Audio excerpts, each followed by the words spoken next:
Welcome to Compassion Speaks, where we give a voice to the nonprofits in the community.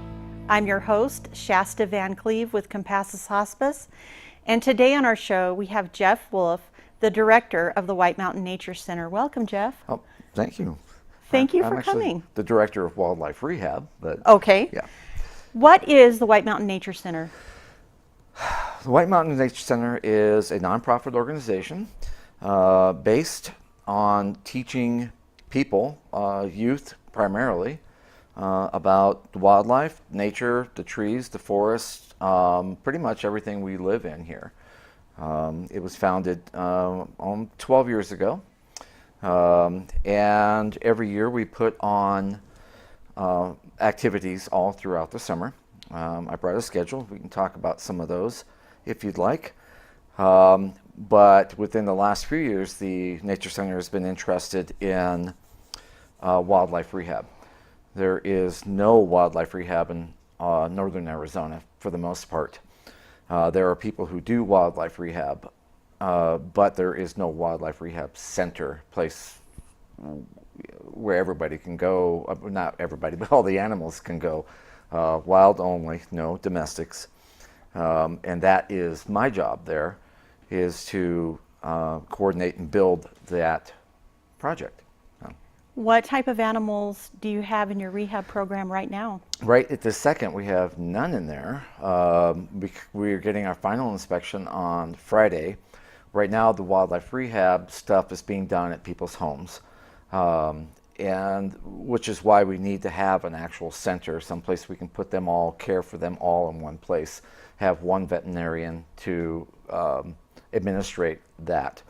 So over the last couple of years, we've been building the wildlife rehab, and I think we're pretty much good to go. We'll be handling birds, raptors mainly, to begin with, eagles, hawks, owls, osprey, all those, even smaller birds. But our busy season's about to show up because it's spring, and that's baby bird season, so we'll get a lot of those. How do the animals get to you? For the most part, it's referrals through the Arizona Game and Fish Department, because that's the group that most people think to call first if they're out and they hit an owl with their car, for example, or a bird flies into their house, or one falls out of the nest. There's a lot of different scenarios. But the first people they usually think of is Game and Fish Department. Game and Fish Department will then refer them to us. Would you ever be in a position to rehab, say, a bear or a mountain lion? Anything dangerous? Ultimately, yes. We will be building our small mammal and large mammal pens as money comes in. Since we're a nonprofit, it's all based on donations. So as money comes in, we'll be building the different pens to handle the different style animals. So yeah, of course, bears, and I think ultimately will be part of the wolf project up here, because eventually they'll get hurt and they'll have to have a place to put them. And as we grow and respect is, I can't think of the word, but they start to know that we're all what we're about and that we're serious about what we do. Also, since there's no other rehab up here, they haven't got a lot of choice, but we've done everything by the book and follow the regulations. We are an actual honest to goodness rehab facility. We're not a zoo. We probably will not keep many animals. We may keep one or two for educational purposes. But other than that, it's closed off to the public. The animals come in, we treat them, and then release them back into the wild, as they should be. So. And is there a way to track those animals that you have rehabbed and then re-released into the wild? We won't be collaring or tagging any of the animals, at least not yet, unless a study comes up. For example, if we end up with an eagle, they'll probably get banded. So we can track their migration, if you will. But as far as deer and elk and that sort of thing, probably not. So Jeff, you're a volunteer, That's and correct. you have been a volunteer there for a while. How did you get started in doing this rehabilitation for the wildlife? there's a lifetime story there. I became interested in wildlife when I was real young, and through the years I've joined many different groups. Arizona Desert Bighorn Sheep Society, where we do water hole repair work for the bighorn sheep up in the mountains, to Rocky Mountain Elk Foundation. Done a lot of stuff with game and fish. I'm part of the black-footed ferret program. Twice a year we go out and we capture black-footed ferrets, and we do tag them, weigh them, draw blood, and see in GPS exactly where we got them, so we can see if they've moved. They were an endangered species at one time, but thanks to the efforts of the Game and Fish Department, they are no longer endangered. In fact, we're even shipping some out to Colorado to repopulate their herd out there. It's been very successful. I've had a lot of dealings with birds over the years. I don't know how else to explain that, just that I've always had an interest and a passion for it. So it's just come to me over the years. People, naturally, they'll call you because they feel you know something about the animal or how to care for the animal or what to do with it. So, yeah. I know you're planning on a lot of different activities throughout the summer, spring and summer months for the kids in the area. That's true. Tell us about the first one, May 24th through the 28th.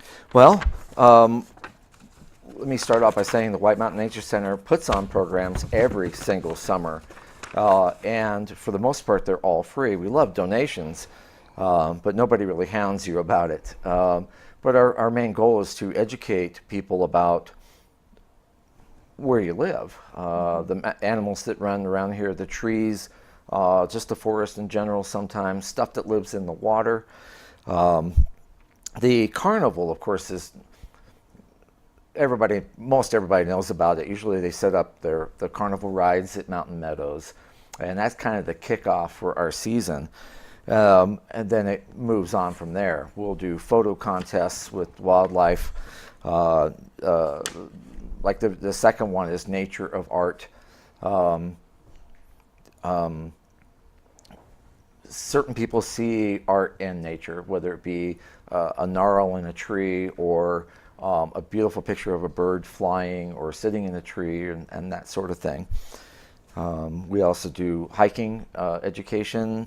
Walk for the Woods is co-sponsored with Tracks. We'll take everybody on a hike, show them what it is that's out there. Do you want me to keep going? Or Well, tell us if anyone is interested in attending these events, where do they find the Nature Center? Good question. Just go on the internet, WM Nature, or White Mountain Nature, WMNature.org, and there's on the very first page is downloadable one of these. You don't have to sign up for them, you just got to show up for them.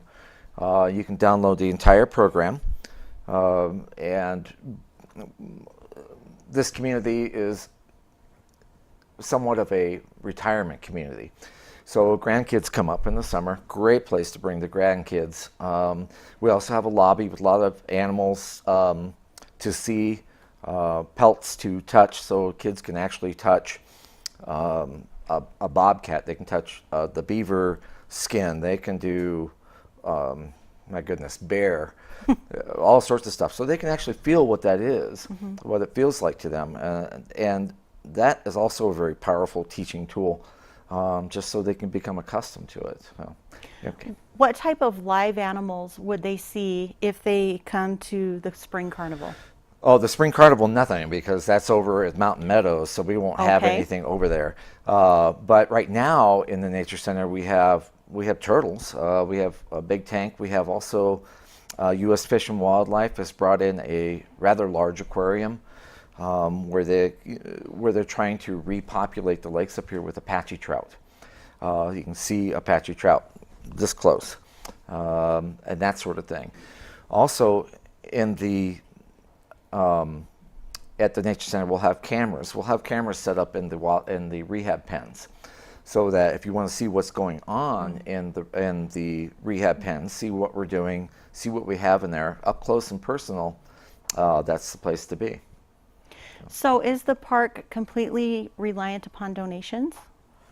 or does the Game and Fish help with some of the expenses? Oh, you mean the Nature Center? Mm-hmm. It is totally reliant on donations. Sometimes people leave us property, they leave us vehicles, sometimes they leave us money. We also have a few foundations that have been interested in the Nature Center, and they donate money as well.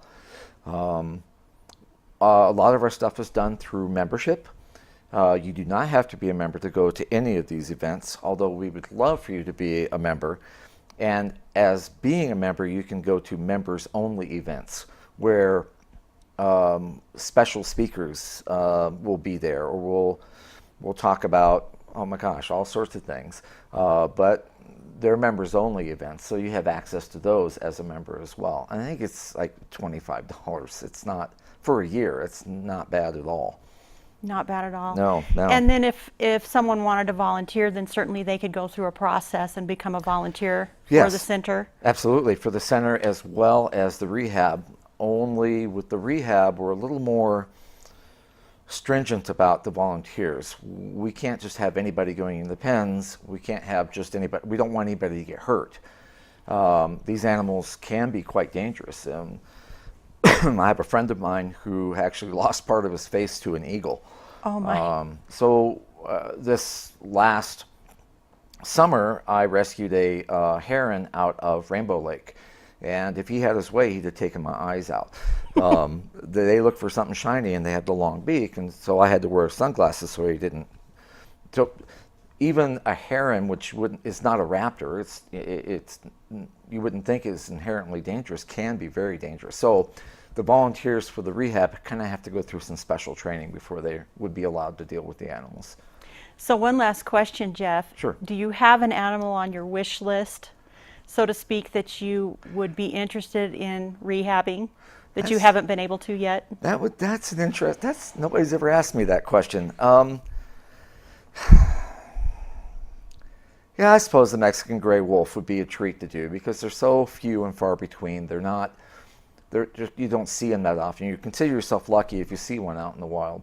So I would say the Mexican gray wolf, not because that's just my last name, but they're kind of a treat to be able to interact with. So, before we end the show, Jeff, can you tell us the address to the center and then also the hours of operation? Absolutely. We have our weekend, almost every weekend events. So every Saturday we're doing something. But other than that, Monday, Wednesday, Friday, 10 to 2, you can visit the lobby. You can see what's going on at the Nature Center. It is located at 425 South Woodland Road. If you know where the WME 8 movie theaters are, that's Woodland Road. They're kind of doing construction now, but they still are allowing traffic through. So please come and see us. Stay tuned. We'll be right back with our next guest.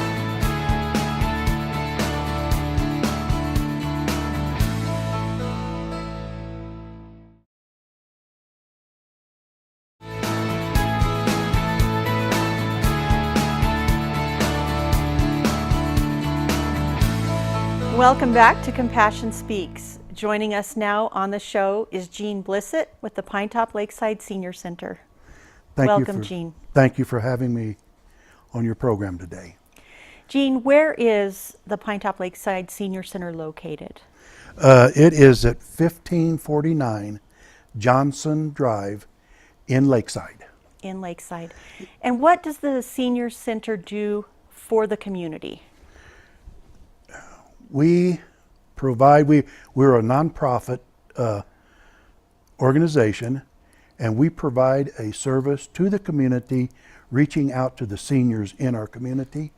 We provide meals for them at 11:30 every day, Monday through Friday. We have a meal that they can come and enjoy, and we provide a place for them to go and to have conversation.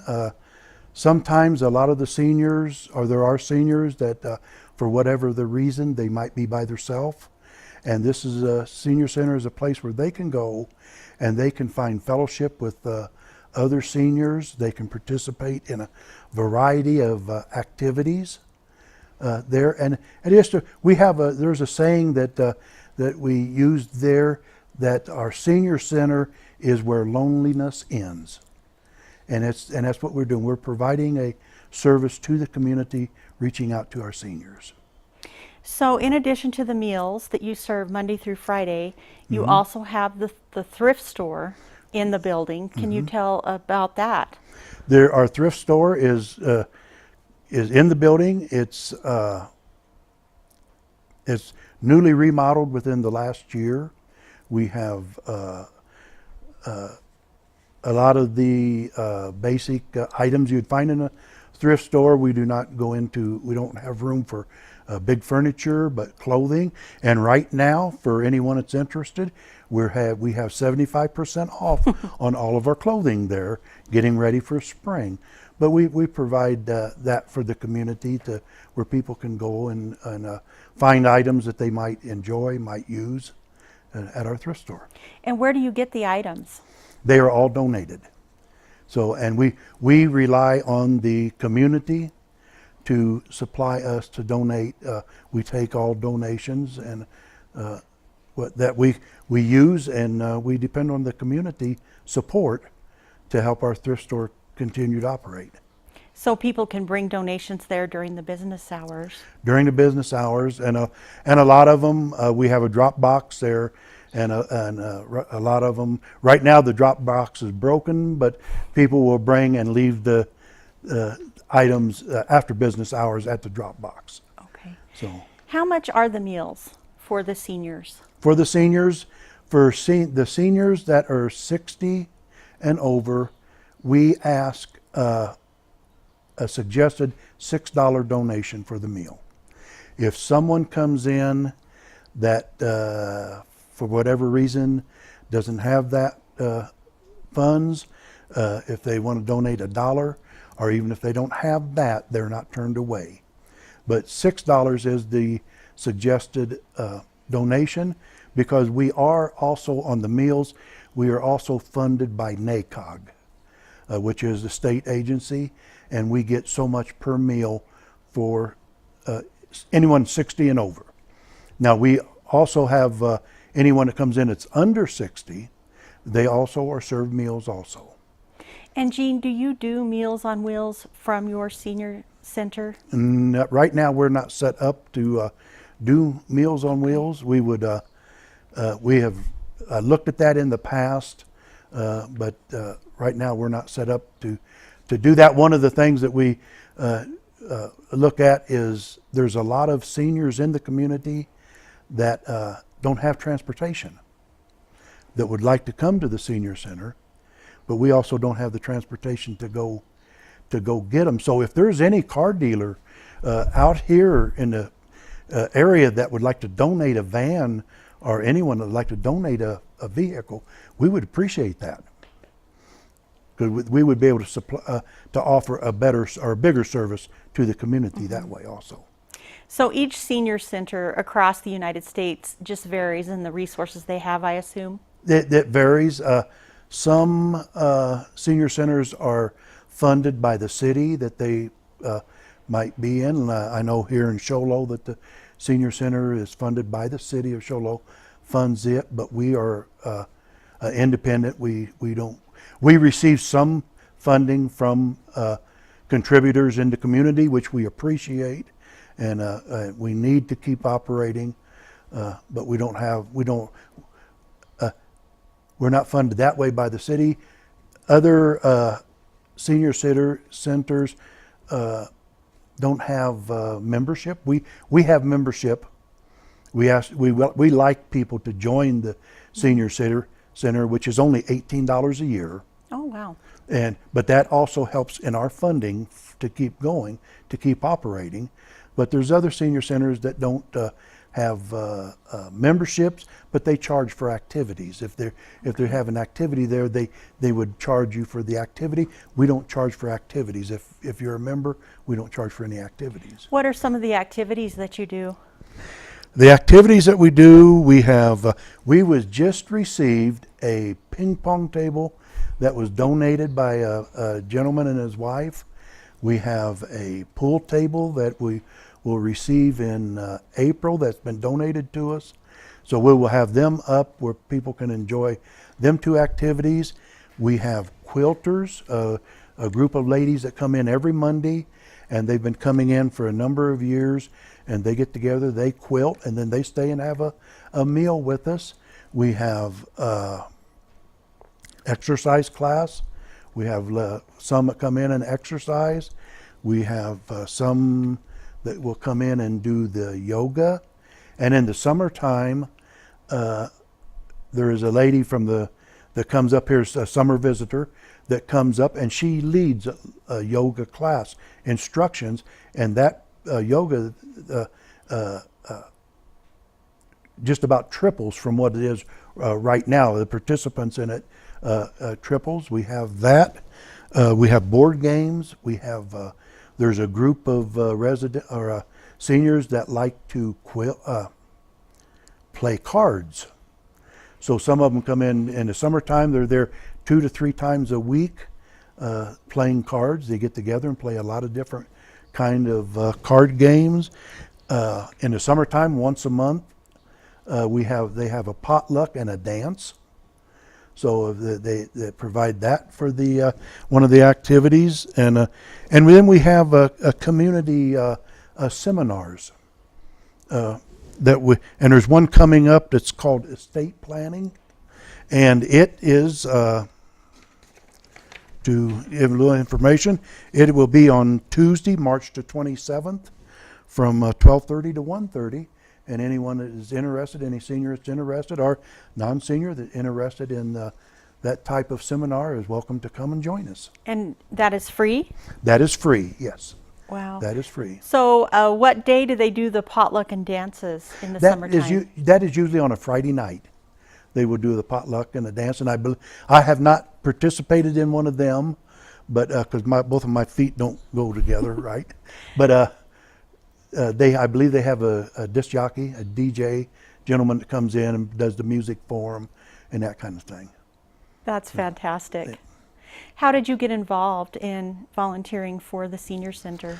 Well, when me and my wife moved up here permanent to the Pinetop, we had decided one day we were just going to go over to the senior center. We heard about it, found out where it was at, went over and had lunch.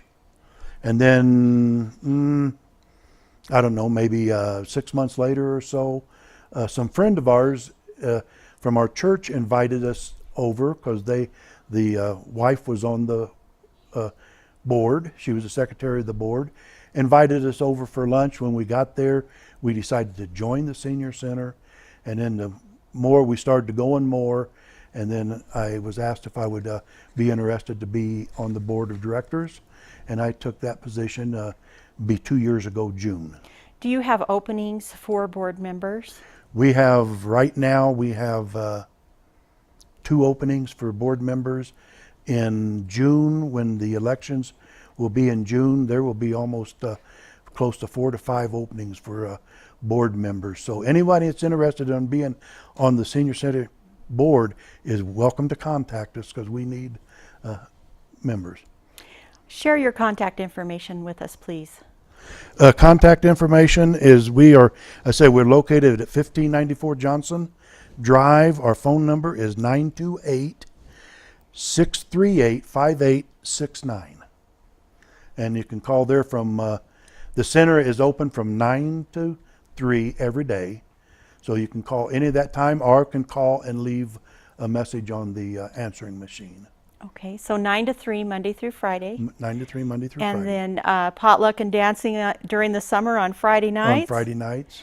And do people need to make a reservation for lunch if they want to come and have lunch? Yes, they are. We like it because of being a small center. They like you to call in the day before or that day up till 10:30 and ask so they can prepare the right amount of food. But there are some times where somebody will walk in and usually our cook has a little bit more prepared, and so very seldom we have to turn anybody away. But sometimes that does happen because of the just being we can't have the excess food prepared. So we do encourage that they call in and let us know that they're coming. Well, I really encourage people to go and visit your senior center. The food is excellent. Your Yes. chef, Lucy, is fantastic. Yes, she is. And your location is basically behind the library Behind the library. at 9 to 3, Monday through Fridays. Yes. Thank you, Jean. Thank Thank you for joining us today, and tune in next month to hear Compassion Speak.